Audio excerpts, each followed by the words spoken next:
I can still remember what it felt like on one of my very first camp trips. I was young, maybe 2 or 3, and I don't remember much, but the smell of dry pine needles in the evergreen forest of the Northwest still stir those early memories of what would honestly shape the kind of lifestyle our little family leads. Now, so many years later, as we sit on the edge of adventure, staring into what will not just be the longest journey we've been on, but one that will hopefully shape the way Jax and Marley see our planet.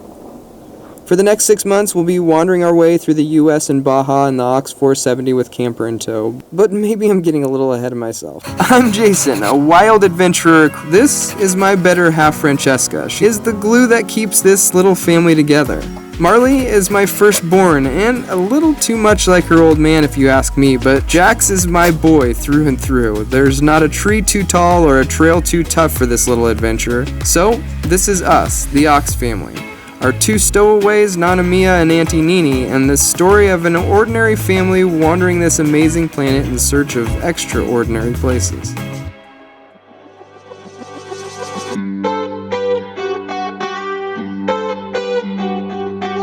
We spent the last couple months traveling the Northwest U.S., dialing in our setup and preparing for this journey through the U.S. and Baja. While we wait patiently for Asia to open up, we'd spend the next 6 months visiting family back east and wandering our way back down to Baja for the winter months. It's weird to think about all the different steps it takes to get things ready and prepped to try to prepare for a 6-month journey, because I was like, this is it. This is kind of like, in lieu of Southeast Asia for right now, this is going to be that trip. And so this is kind of the big one. We went out for 2 months. About a month ago we got back. And that was kind of a shakedown, but this is more real life. This is more like the big shebang, if you will. So anyways, we're getting pretty close to being ready to take off here, but it's exciting, and I wouldn't say sad. It's just different, I guess. So it'll be cool. I can't wait to share this journey with you guys, and yeah, see you on the road.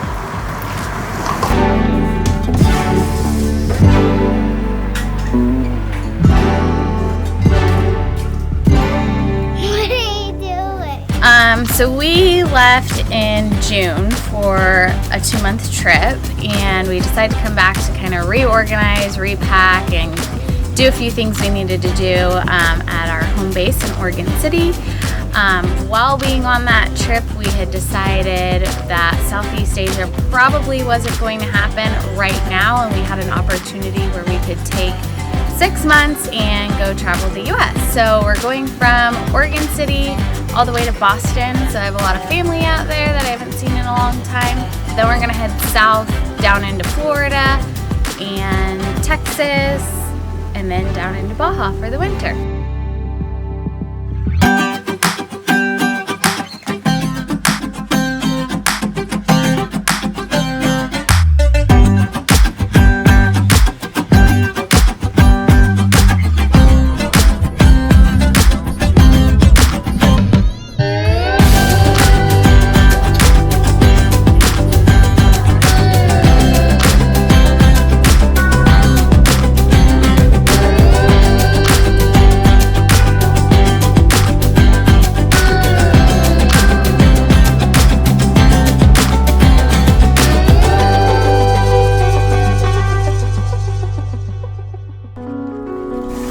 I can't count how many times we've made the drive down to Southern Oregon to visit family. Sometimes the 4-hour drive flies by, and other times it seems walking might have been the faster route. This was one of those times, but after what seemed like an eternity, we arrived a little grumpy and tired, but excited to start our journey east.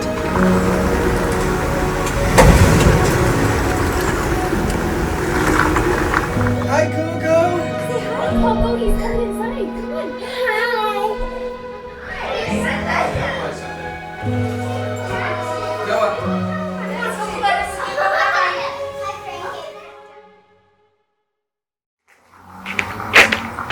Well, we made it to Medford.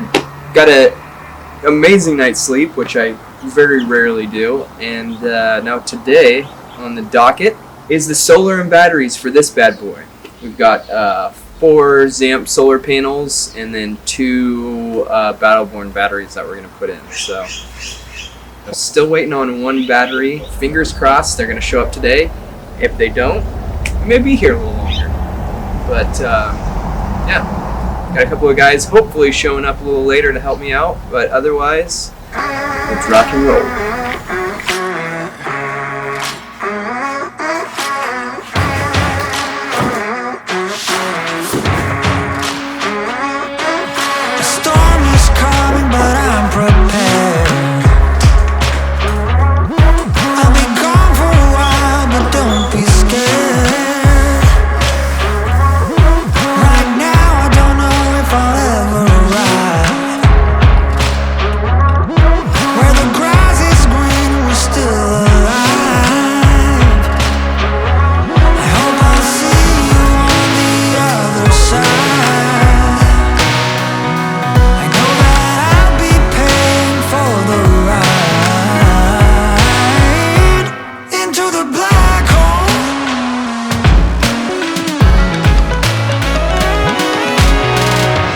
Alright, so we're off to the races. The one cool thing about, and I'm just finding out now how cool it is the Zamp Cinder 40. It's the solar controller that we have, connects to Bluetooth, and it actually has like warning lights and stuff, and so you've got reverse polarization somewhere.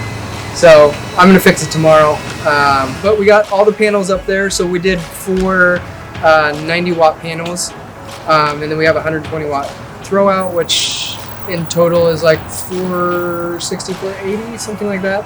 We got it all in, looks good, functions well, and as soon as I get that fixed and everything's working, I think we're off to the races. Big thanks to Chris and Kobe for all the help with the solar and batteries. With this upgrade out of the way, we should be able to stay off-grid indefinitely. We had one more day back home in Southern Oregon, and with all the recent fires in the area, my brother Jeremy and I decided to head into the Phoenix Talon area and see firsthand the devastation to our old stomping grounds. Alright, and it's Sunday morning, and I'm headed down to my brother's house. I don't know if you guys have met my brother. In fact, I've got 2 brothers. So I'm not sure if you guys are aware or not, but here in Southern Oregon where I grew up, there were some major fires, and not forest fires, city fires, that flattened a lot of Talent, Phoenix, and some of Medford.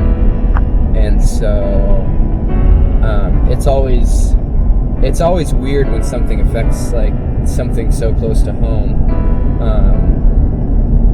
Yeah, it just hits you in a different way, I guess. I'm headed down to meet up with my bro and get a little footage, so we'll cue you in on it and let you see what the devastation was from these fires. Why'd you have to break my heart? I wasn't ready to let you go yet. Now you're standing at my door, thinking that I'm gonna let you in. But if you wanted to be loved, you should have never let me go. Hope somebody will break your heart, so you could feel this pain and know what it's like to be left out in the cold, standing by yourself, no one to hold. If you still wanted to be loved, you should have never let me go.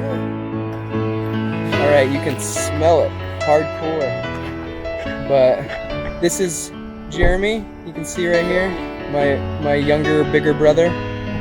And yeah, you can just, it reeks. Yeah, it does smell, you can smell it. It's not like a normal smoke smell. Check it out, this was a garage door opener right here. Oh yeah. Panels to the garage door. You had like 30 feet of clearance here and it still burned that bush. It was so hot. I bet it was just toasting.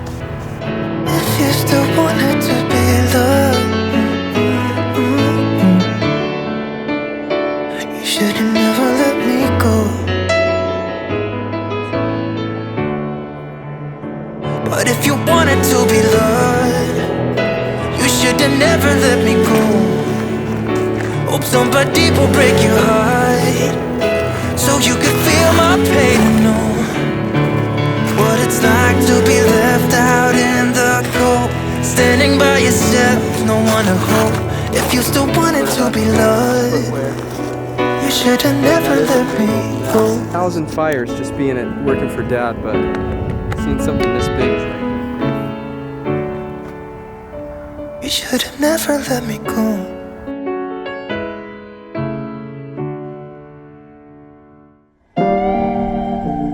More than 42,000 Oregonians were evacuated statewide, us included.